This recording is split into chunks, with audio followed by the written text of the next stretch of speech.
ప్రభు నామానికి మహిమ కలుగునుగాక. అందరికి వందనాలు.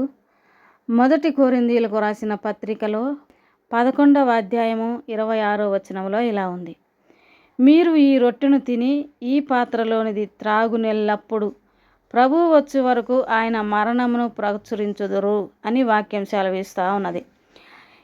ఆయన రక్తముగా పిలువబడుతున్నటువంటి ఆ రక్తమును, ఆయన శరీరముగా పిలువబడుతున్నటువంటి ఆ రొట్టెను తిన్నవారు ఆయన ఈ లోకానికి వచ్చి ఆయన చేసినటువంటి ఆ త్యాగమును గురించి ప్రకటించాలని ఈ వాక్యం సెలవిస్తూ ఉన్నది.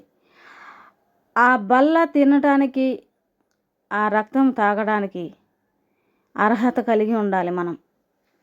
ఆయన మరణమును మనము ప్రచురించే వారంగా ఉన్నాము. ఆయన నీ కోసం, నా కోసం, మనందరి కోసం చేసినటువంటి ఆ త్యాగమును వివరించాల్సిన వారంగా ఉన్నాము.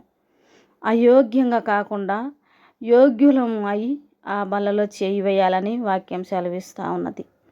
లేదంటే శిక్ష విధింపబడుతుంది, లేదంటే మరణం కూడా సంభవించవచ్చు. ఎందుకంటే అయోగ్యంగా ఎవరు కూడా దానిని ముట్టుకోకూడదని వాక్యం సెలవిస్తూ ఉన్నది. కాబట్టి ఆయన మరలా రెండవసారి తిరిగి రానయ్యున్నాడు. కాబట్టి ఆయన ఇంతకుముందు వచ్చి మన కోసం ఏం చేశాడు? ఆయన త్యాగము చేశాడు, ప్రాణాన్ని త్యాగము చేశాడు.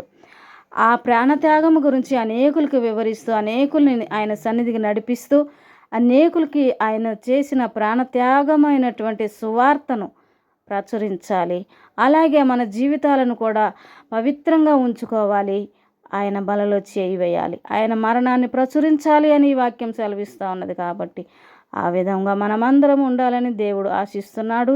కాబట్టి అయోగ్యులము కాకుండా యోగ్యులమై ఉండాలని దేవుడు ఆశిస్తున్నాడు.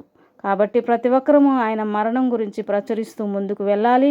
అనేకుల్ని తన సన్నిధికి నడిపించి తన రాజ్య వారసులుగా చేయాలని దేవుడు ఆశిస్తున్నాడు. కాబట్టి అందరము యోగ్యులముగా ఉండి ఆయనను వెంబడిస్తూ ఆయన మరణాన్ని ప్రచురిస్తూ ముందుకు వెళ్ళాలి. దేవుడి మాటలు దీవించునుగాక. ఆమేన్.